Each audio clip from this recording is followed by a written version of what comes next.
জুমার দিনের কিছু সুন্নাত আছে, শুনবেন না দোয়া করে ফেলবো? এই সুন্নাত গুলো শুনে আমরা বিদায় নিব, চিল্লায় পড়েন ইনশাআল্লাহ। জুমার দিনের প্রথম সুন্নত হচ্ছে জুমার দিনের ফজরের নামাজটা জামাতে পড়া। সবাই কয় খাইছে, হুজুরে ধরছে জায়গা মতো, আসল জায়গায়। জুমার নামাজের প্রথম সুন্নত হচ্ছে ফজরের নামাজটা কি পড়া? জামাতে। আফদালুস সালাওয়াত ইনদাল্লাহি সালাতুল ফাজরি ফি ইয়াউমিল জুমআতি ফি জামাআ। বিশ্বনবী বললেন জুমার নামাজের 15টা সুন্নত মুখস্থ রাখতে হবে। 1 নাম্বার সুন্নত ফজরের সালাত জামাতে পড়তে হবে।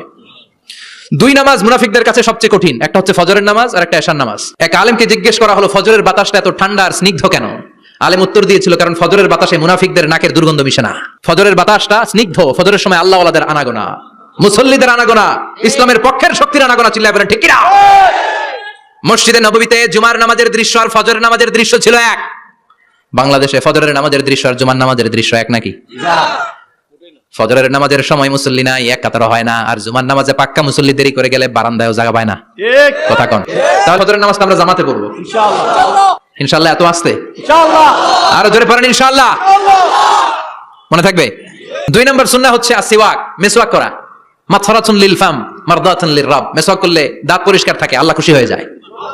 বিষ্ণু বলেছেন যদি আমার উম্মতের জন্য কষ্ট না হতো প্রত্যেক নামাজের আগে মেসওয়াক করা আমি ফরজ করে দিতাম। সুবহানাল্লাহ। মেসওয়াক ছিল বিশ্বনবীর জীবনের শেষ আমল। এই মেসওয়াক করে বিশ্বনবী শেষ নিঃশ্বাস ত্যাগ করেছেন। আপনার নবী আমার নবী, ওনার জীবনের সর্বশেষ আমল ছিল কি? সুবহানাল্লাহ কইবেন না? বিশ্বনবী জাইতুনের ডাল দিয়ে মেসওয়াক করতেন। বিষ্ণু বলতেন নি'মা সিওয়াকি আয-যাইতুন ফাইন্নাহু সিওয়াকি ওয়া সিওয়াকুল আমবিয়া মিন ক্বাবলি। জাইতুনের ডালের মেসওয়াক কতই না ভালো, কারণ এটা দিয়ে আমিও মেসওয়াক করি, আমার আগে সব নবীরা জাইতুনের ডাল দিয়ে মেসওয়াক করেছে। সুবহানাল্লাহ। 3 নাম্বার হচ্ছে দুহুন, তেল মালিশ করবেন। বিশ্বনবী জাইতুনের তেল চুলে আর গায়ে দিতেন। বিশ্বনবী বলতেন ওয়াদাহিনু ফাইন্না ফিত তাদহিনি বারাকাত। তেল খাও, তেল দাও, তেল মালিশ করো, তেলের ভেতরে আল্লাহ বরকত ঢুকাইয়া দিছে। তেল দিবেন তো? 4 নম্বরে আত্তিব, জুমার দিনে সুগন্ধি লাগিয়ে যাওয়া সুন্নাত। লাগাবেন? লাগাতে রাজি আছেন? বিশ্বনবী বলতেন এই দুনিয়ার 3টা জিনিস আমার কাছে সবচাইতে প্রিয়। হুব্বিবা ইলাইয়া মিন দুনিয়াকুম সালাস। এক হচ্ছে আন-নিসা, নারীদেরকে আমি পছন্দ করি। 2 হচ্ছে আত্তিব, সুগন্ধি লাগাতে আমি পছন্দ করি। বিশ্বনবীর কেউ সুগন্ধি হাদিয়া দিয়েছে, বিশ্বনবী নেয় না, এরকম কোনো ঘটনা ঘটে নাই। আল্লাহু আকবার। কুররাতু আইনি ফিস সালাহ, নামাজের মধ্যে যখন আমি দাঁড়িয়ে যাই আমার চক্ষুটারে ঠান্ডা করে দেয় কে? আবার বিশ্বনবী বলতেন আরবাউন মিন সুনানিল মুরসালিন, 4টা সুন্নাত সব নবীদের সুন্নাত। 1 নম্বরে আল হায়া মানে লজ্জা। আরেক বর্ণনা এসেছে আল খিতান মানে সুন্নাতে খাতনা, এটা সব নবীদের ছিল। আর সেওয়াক, সব নবীরা মেসওয়াক করেছেন। আত্তিব, সব নবীরা আতর লাগিয়েছেন। আর নিকাহ, সব নবীরা বিয়েও করেছেন। চিল্লায় পড়েন আল্লাহু আকবার। আল লিবাস আহসানাস সিয়াব, সুন্দর জামা পরা। নট নেসেসারি যে নতুন জামা হতে হবে, পুরাতন জামাও ধুয়ে আয়রন করে পরলে একটা সৌন্দর্য আছে না নাই? ইন্নাল্লাহা জামিল ওয়া ইউহিব্বুল জামাল। আল্লাহ নিজে সুন্দর, সৌন্দর্যকে আল্লাহ পছন্দ করেন। পৃথিবীতে সবচেয়ে সুন্দর কে? পৃথিবী সুন্দর, মানুষ সুন্দর, আসমান সুন্দর, জমিন সুন্দর, সুন্দরে সুন্দরে পাল্লা।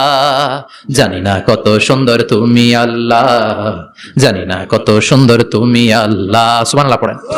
ইন্নাল্লাহা ইউহিব্বু আইয়ারা আসারা নি'মাতিহি আলা আবদি। আল্লাহ তার বান্দার উপর তার নিয়ামতের ছিটেফোঁটা দেখতে চান। আপনি যদি ধনী হন দামি জামা পরবেন, সুন্দর জামা পরবেন। অনেকে আছে অনেক ধনী কিপটুসের মতো সিরা জামা পরে, আছে না নাই? আপনি ধনী মানুষ, আপনি সিরা জামা পরছেন কেন?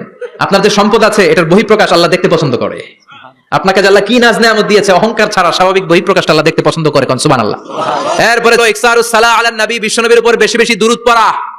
বিশ্বনবী বলতেন জুমার দিন শ্রেষ্ঠ দিন, এই দিন আমার উপরে বেশি বেশি দুরূদ পড়ো। ফাইন্না সালাতাকুম মা'রুদাতুন আলাইয়া, কেননা তোমরা যে আমার উপরে দুরূদ পড়ো, আমি মরে যাওয়ার পরে এই দুরূদগুলো কে পাঠিয়েছে তার নাম, তার বাবার নাম সহ ফেরেশতারা আমার কবরে দিয়ে আসে। সুবহানাল্লাহ। সাহাবারা বললেন ইয়া রাসূলুল্লাহ কাইফা সালাতুনা মা'রুদাতুন আলাইক, আপনি মরে যাওয়ার পরে আমাদের দুরূদ কেমন করে আপনি দেখবেন? ওয়াকাদ আরিমতা, আপনি তো পচে গলে মাটির সাথে মিশে যাবেন। বিশ্বনবী বলেন ইন্নাল্লাহা হাররামা আলাল আরদি আন তাকুলা আজসাদাল আম্বিয়া, নবীদের লাশকে খেয়ে ফেলা, নবীদের লাশকে পচিয়ে ফেলা জমিনের সব মাটির জন্য আল্লাহ হারাম করে দিয়েছে। নবীদের লাশ পচে না, নবীদের লাশ গলে না। যারাই বিশ্বনবীর উপর দুরূদ পড়বেন, আপনার নাম সহ, আপনার বাবার নাম সহ, মালাইকাতুস সাইয়াহিন, একদল ফেরেশতা আছে শুধু রাউন্ড দেয় গোটা ওয়ার্ল্ডে। কারা বিশ্বনবীর উপর দুরূদ পড়েছে, এই দুরূদ নিয়ে, এই নাম নিয়ে বিশ্বনবীর কবরে তারা পৌঁছে দেয়। চিল্লায় পড়েন আল্লাহু আকবার। এরপরে বিশ্বনবী বলতেন জুমার দিনে সূরাতুল কাহফ পড়বা। কাহফ পড়া সুন্নাহ। সূরাতুল কাহফ পড়তে রাজি আছেন? রাজি আছেন তো? 18 নম্বর সূরা, কোরআনের একেবারে মাঝখানের সূরা। আলহামদুলিল্লাহিল্লাযী আনজালা আলা আবদিহিল কিতাবা ওয়া লাম ইয়াজআল লাহু ইওয়াজা, এই আয়াত দিয়ে শুরু হয়েছে। শেষ করা হয়েছে ফামান কানা ইয়ারজু লিকা রাব্বিহি ফালইয়ামাল আমালান সালিহা ওয়া লা ইউশরিক বিইবাদাতি রাব্বিহি। আর মাঝখানে আছে ওয়ালিয়াতালাত্তাফ।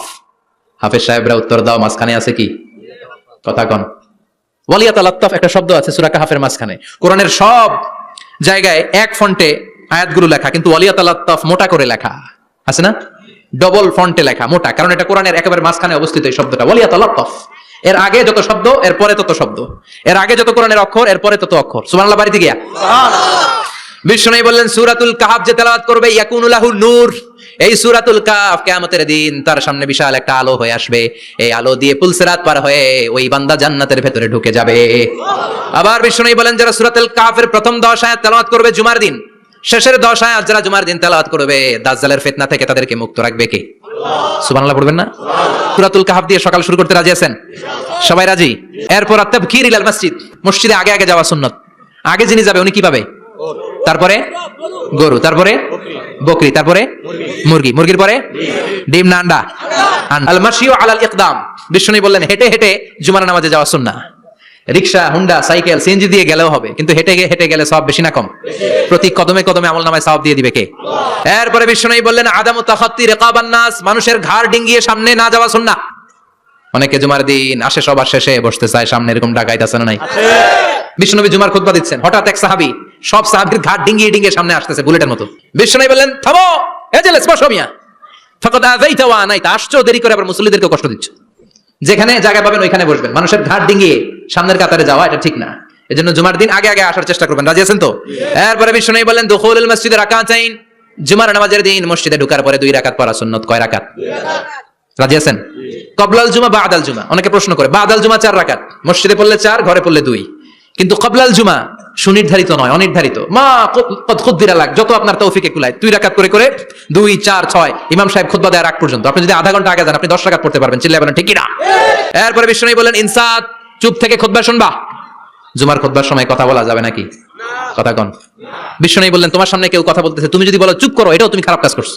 চুপ করো তোমার কইতে কইছে কি? চুপ করো বলে তুমি আরেকটা ভেজাল লাগাইছো। চিল্লায় বলেন ঠিক কিনা?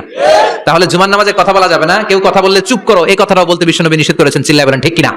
এরপরে মজার একটা কথা বিষ্ণু বলেছেন, জুমার নামাজ পড়তে যেয়ে যদি কারো ঘুম আসে জায়গা চেঞ্জ করে বসো। জুমার নামাজ পড়তে যাইয়া ঘুমান না, এরকম কে কে আছেন আল্লাহর ওলি? হাত তোলেন। হাত তুলতে পারবেন? আমিও তুলতে পারবো না, আমি কত ঘুমাইছি। জুমার খুতবা শুনতে গেলে ঘুমাস, কারণ রহমত নাজিল করে কে? আল্লাহ। পুরো মসজিদের ডানে বায়ে রহমতে ঠাসা, খালি ঘুম আর ঘুম। আছে না নাই? ঘুম আসলে কি করবেন? উঠে যাবেন, উঠে জায়গা চেঞ্জ করবেন, পানির ঝাপটা দিবেন, ঘুম দূর করে দিবে কে? এরপরে বিষ্ণু বললেন জুমার দিন দোয়া করলে কবুল হয়। এমন একটা সময় আছে জুমার দিনে, ওই সময়ে যদি বান্দা আল্লাহর কাছে কিছু চায় সেটা না দিয়ে খালি হাতে আল্লাহ বান্দারে ফিরাইয়া দেয় না। সেটা কখন? অনেক ইখতিলাফ আছে, বেশিরভাগ মুহাদ্দিসিন বলেছেন জুমার দিন আসরের নামাজের পর থেকে মাগরিবের আগ পর্যন্ত, বিশেষ করে মাগরিবের আগের আধা ঘন্টা, এই সময় আল্লাহর কাছে বান্দা যদি কিছু চায় এই দোয়া আল্লাহ ফিরিয়ে দেয় না। এই 15টা সুন্নাত আমল করা যাবে তো? সবাই রাজি? জুমার খুতবা মনোযোগ দিয়ে শুনবো তো? আগে আগে আসবো তো? দোকানপাট বন্ধ করে জুমার নামাজের ভাবমূর্তি রক্ষা করবো তো? খতিব সাহেব যারা আছেন জুমার আলোচনাটাকে আরো কনস্ট্রাকটিভ ওয়েতে নেন, সব বন্ধ হবে, জুমা বন্ধ হবে। তাফসির মাহফিলে 144 ধারা আছে না নাই? জুমার মাহফিল আছে? জুমার দিন 144 জারি করছে ওই মসজিদের জুমায়, কোনদিন শুনছেন? এজন্য জুমাটাকে আমাদেরকে কাজে লাগাতে হবে। আল্লাহ তুমি তৌফিক দাও। আর জোরে পড়েন আমিন। সুবহানাকাল্লাহুম্মা বিহামদিকা আশহাদু আল্লা ইলাহা ইল্লা আনতা আস্তাগফিরুকা ওয়া আতুবু ইলাইক।